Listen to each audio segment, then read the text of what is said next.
మాట్లాడదాం. నుమాన్ గారు ఉన్నారు మనతో పాటు, ఏఐసిసి అధికార ప్రతినిధి కాంగ్రెస్ పార్టీ నుంచి. నుమాన్ గారు నమస్తే. నమస్కారం అండి. హనుమాన్ గారు, మీ పార్టీలో ఉన్నారా, మీ పార్టీలో లేరా? స్పీకర్ అసలు కొట్టిపారేశారు, మా పార్టీకి సంబంధం లేదని చెప్పేసి. బట్ వాళ్ళు కాంగ్రెస్ పార్టీ పథకాలనే ప్రచారం చేశారు, కాంగ్రెస్ పార్టీ కండువాలనే కప్పుకున్నారు అని చెప్పేసి బీఆర్ఎస్ పార్టీ ఎలిగేషన్ చేస్తోంది. సో ఆ కండువాలు కాంగ్రెస్ పార్టీ కావు, మా ఎమ్మెల్యేలు కాదని మీరు అంటున్నారు, మా ఎమ్మెల్యేలు కాదని చెప్పేసి బీఆర్ఎస్ పార్టీ నాయకులు అంటున్నారు. ఈవెన్ బీఆర్ఎస్ పార్టీ అధికారిక కార్యక్రమాల్లో కానీ, పార్టీకి సంబంధించినటువంటి ఆఫీస్లో కానీ, పార్టీ కార్యాలయాలకు కానీ, అటు కేటీఆర్తో కానీ, హరీష్ రావుతో కానీ ఎవరితో కూడా వాళ్ళు పార్టీ కార్యక్రమాల్లో ఉండట్లేదు. ఎక్కడ చూసినా కానీ కాంగ్రెస్ పార్టీ ప్రోటోకాల్లోనే కనిపిస్తున్నారు. బట్ వాళ్ళు మా పార్టీకి సంబంధం లేదని చెప్పేసి నేను స్పీకర్ తోసిపుచ్చారు. ఏం చెప్తున్నారు ఈ అంశం పైన? Very good morning to you as well as fellow panel members Kamboju garu as well as all the viewers. So ఏదైతే యాంటీ డిఫెక్షన్ లా గురించి మనం మాట్లాడుతున్నామో 5 ఎమ్మెల్యేల గురించి నిన్న స్పీకర్ గారు ఓపెన్ కోర్ట్ నిర్వహించి 3:30 సమయంలో ఏదైతే వారు జడ్జిమెంట్ ఇచ్చారో, వీరు కాంగ్రెస్ పార్టీలో చేరినట్టు సబ్స్టాన్షియల్ ఎవిడెన్స్ లేదు అని చెప్పేసి, వారు బీఆర్ఎస్ పార్టీలోనే కొనసాగుతున్నారు అని చెప్పేసి ఒక జడ్జిమెంట్ రావడం జరిగింది. స్పీకర్ గారు నోట్ పంపించారు. సో ఈ రోజు మరో 3 ఎమ్మెల్యేలు కూడా వారి యొక్క వాణి ఆల్రెడీ వారి యొక్క స్టేట్మెంట్ ఇచ్చారు. ఈ రోజు we are going to hear a judgment on the same. Kale Yadaiah గారు కానివ్వండి, పోచారం గారు కానివ్వండి. So these are the 3 MLAs we have today. So ఈ ఎమ్మెల్యేస్ మీరు చూసుకుంటే, ఒక్క నిమిషం అండి, ఎప్పుడైనా సరే యాంటీ డిఫెక్షన్ లా వర్తించాలి అని అంటే మీరు 10th షెడ్యూల్ ఇండియన్ కాన్స్టిట్యూషన్లో 52nd అమెండ్మెంట్ గురించి నేను మాట్లాడుతున్నాను, 1985 గురించి. గ్రౌండ్ ఫర్ ఎమ్మెల్యే డిఫెక్షన్, ఒక ఎమ్మెల్యేని వారి సభ్యత్వాన్ని రద్దు చేయడానికి 2 గ్రౌండ్ రూల్స్ ఉన్నాయండి. First ground rule paragraph 2 of 1 of A గురించి నేను మాట్లాడుతున్నానండి. ఆ పారాగ్రాఫ్ 2 of 1 of A ఏమని అంటుందండి, వారు ఒకవేళ ప్రాథమిక సభ్యత్వానికి రాజీనామా చేస్తే అప్పుడు ఆటోమేటికల్గా వారి యొక్క ఎమ్మెల్యే పదవి రద్దవుతుంది. నెంబర్ 1.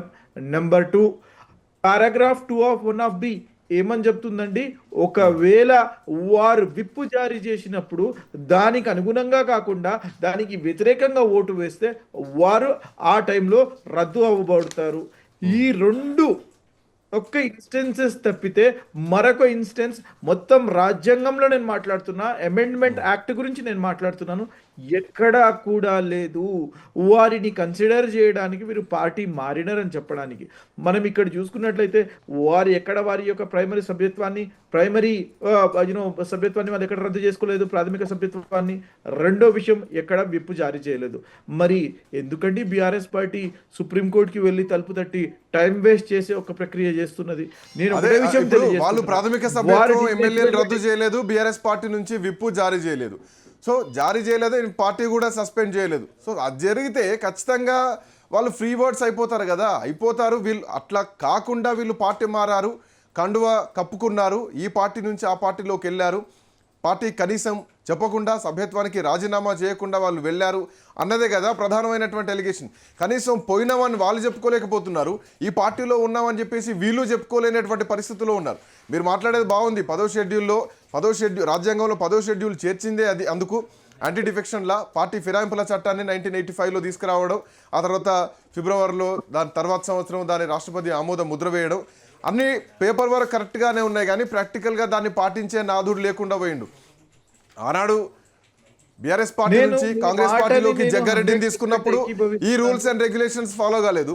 కేసీఆర్ 2/3 వంతు పార్టీ ఎల్పీని విలీనం చేసుకున్నప్పుడు, ఆఫ్కోర్స్ ఎల్పీ విలీనం కాదు, ఒక సవరణ అనుకోండి, అది వేరు విషయం మళ్ళీ. బట్ ఇక్కడ మాత్రం వ్యక్తిగతంగా పార్టీ మారారు. ఇక బీఆర్ఎస్ పార్టీ సుప్రీంకోర్టు మెట్లెక్కేసరికి మళ్ళీ నీళ్లు మింగేటువంటి పరిస్థితి పార్టీలో మారిన వాళ్లకు, పార్టీలో చేర్చుకున్న వాళ్ళకు. ఎందుకు ముఖ్యమంత్రి రేవంత్ రెడ్డి ఆ రోజు ఒక్క గేట్ ఎత్తితేనే మా పార్టీలోకి ఇంతమంది వచ్చారు, పూర్తి గేట్లు ఎత్తితే పార్టీయే ఖాళీ అవుతుంది, ఆ నలుగురే మిగులుతారని ఎందుకు మాట్లాడారంటే, పార్టీలో చేర్చుకున్నామని చెప్పేసి చెప్పినట్టే కదా మాటల వెనక కారణం. అంటే వీరు ఒకటండి, ముఖ్యమంత్రి వర్యులు ఏదైతే మాట్లాడారో డిసెంబర్ 3వ తారీఖున మేము రిజల్ట్ వచ్చిన తర్వాత 2023 గురించి నేను మాట్లాడుతున్నాను. మేము క్లియర్ మ్యాండేట్ మాకు వచ్చిన తర్వాత 65 ఎమ్మెల్యేలు, 64 ఎమ్మెల్యేలు మా స్వతహాగా మాకు వచ్చినటువంటి ఎమ్మెల్యేలు, ఒకటి మిత్రపక్షం, మొత్తం 65 ఎమ్మెల్యేలు మేము గెలిచినప్పుడు, అంత క్లియర్ కట్ మ్యాండేట్ ఉన్నప్పుడు వారం తిరగకుండానే వీరు ప్రమాణ స్వీకారం జరిగిన తర్వాత వారు ఏ రకంగా మాట్లాడినరో ప్రజలను లోకమంతా చూసిందండి, రికార్డులో ఉందండి. 6 నెలల లోపు ప్రభుత్వం కూలిపోతుందని చెప్పేసి వారు ఈ రకంగా స్టేట్మెంట్స్ ఇచ్చిన తరుణం, అప్పుడు ఆ యొక్క ఒకటి నుమాన్ గారు, 6 నెలల్లో ఈ ప్రభుత్వం కూలిపోతుంది అన్న వ్యక్తే వాళ్ళ కూతురుకు కాంగ్రెస్ పార్టీ టికెట్ ఇప్పించుకున్నారు. బీఆర్ఎస్ పార్టీ మీద అవినీతి ముద్ర వేసి ఈ రోజు ఆయన మీదనే ఎలిగేషన్ ఉంది. ఆ నియోజకవర్గానికి ఉప ఎన్నిక వస్తా అంటున్నారు, స్టేషన్ గన్పూర్ నియోజకవర్గం. ఆయనే కాంగ్రెస్ పార్టీ ప్రచారాలు చేశారు, ఆయనే కాంగ్రెస్ పార్టీ కండువా కప్పుకున్నారు. ఎవరైతే 6 నెలల్లో కూలిపోతా అన్నారో ఆయనే మీకు మద్దతుగా మీ పార్టీలో ఉన్నారు కదా. నేను కాదనడం లేదు, నేనేమంటున్నాను, వారి మీరు కాదనట్లేదు, పార్టీలో ఉన్నారని ఒప్పుకుంటున్నారు, అంతేనా? నో నో నో నో నేను ఏమంటున్నానంటే, కావ్య గారు మా పార్టీలో జరిగిన, వారు జాయిన్ అవ్వడం వాస్తవం, మా పార్టీ బీఫామ్ మీద పోటీ చేయడం వాస్తవం, మా పార్టీ ఎంపీగా వారు గెలవడం వాస్తవం, మా పార్టీ ఎంపీగా కొనసాగుతుండడం వాస్తవం. వారి తండ్రి యొక్క సబ్జెక్ట్ ఏదైతే మీరు బట్ ఎందుకు నుమాన్ గారు ఒక పాయింట్ ఎందుకు మిస్ అయ్యారు? ఇంత జెన్యున్ గా మీరు పార్టీ ఫిరాయింపుల చట్టాన్ని తీసుకొచ్చినటువంటి గొప్ప క్రెడిటే కాంగ్రెస్ పార్టీకి ఉంది, రాజీవ్ గాంధీకి ఉంది. అట్లాంటి దానవ్ నాగేందర్ను ఎందుకు రాజీనామా చేసి మీరు ఇక్కడి నుంచి పోటీ చేయండి అని బీఫామ్ ఇచ్చుకోలేనటువంటి పరిస్థితి ఎందుకు వచ్చింది అది? అంటే ఒకటండి, బేసిక్గా 2/3 మెర్జర్ జరిగితే మాత్రం 2/3 of the party, legislative party వారు ఇక్కడికి వస్తే it is becoming a merger. ఆ మెర్జర్ ఏదైతే క్రమం జరుగుతున్న క్రమంలో వీరు కోర్టుకి పోయి ఏదో చేద్దామని చెప్పేసి రాద్ధాంతం చేసేసి దీన్ని ఇక్కడ ఆపాలా అనే ఒకేక ఉద్దేశంతో వారు పోయినారు. సరే, కోర్ట్స్ ఆర్ స్టేటింగ్, కోర్ట్స్లో మేము ఎట్లా చేయాలో, ఏ రకంగా సమాధానం చేయాలో మా దగ్గర కూడా లీగల్ ఎక్స్పర్ట్స్ ఉన్నారు, మేము చేస్తున్నాము. సరే, నాగేందర్ గారు, నుమాన్ గారు 1 సెకండ్, ఐ థింక్ జయసారథి గారు కూడా జాయిన్ అయ్యారు, కంబోజ్ వెంకటేశ్వర్లు గారు కూడా మనతో పాటున్నారు. కంబోజ్ గారు, నుమాన్ గారు మాటల్లో, చివరి మాటల్లో నాకు ఒక పాయింట్ అర్థమైంది ఏంటంటే 2/3 వంతు కలుస్తామేమో అనుకున్నాము, మిగతా వాళ్ళు కూడా వస్తారేమో అనుకున్నామని కాదండి, మీ మాటల్లో అదే కనిపించింది. నుమాన్ గారు, మీ వక్రీకరించట్లేదు. ఇఫ్ పాసిబుల్ పార్టీ మెర్జర్ అంటున్నా, ప్రాసెస్ గురించి నేను మాట్లాడుతున్నాను. మీ మాటలు పూర్తిగా పాయింట్ టు పాయింట్ వింటున్నాను. నేను అనని మాటలు మీరు నా దాంట్లో పెట్టకండి. మీరు అనట్లేదు, మీరు స్ట్రైట్ ఫార్వర్డ్, ముఖ్యమంత్రి అనట్లేదు, మీరు అనట్లేదు, స్ట్రైట్ ఫార్వర్డ్ కండువాలు కప్పుకున్నారు, పార్టీలో ఉన్నారని. 2/3 వంతు మెజారిటీ వస్తుందేమో అని అనుకున్నారు, కానీ రాలేకపోయారు, పూర్తి గేట్లు ఎత్తలేకపోయారు.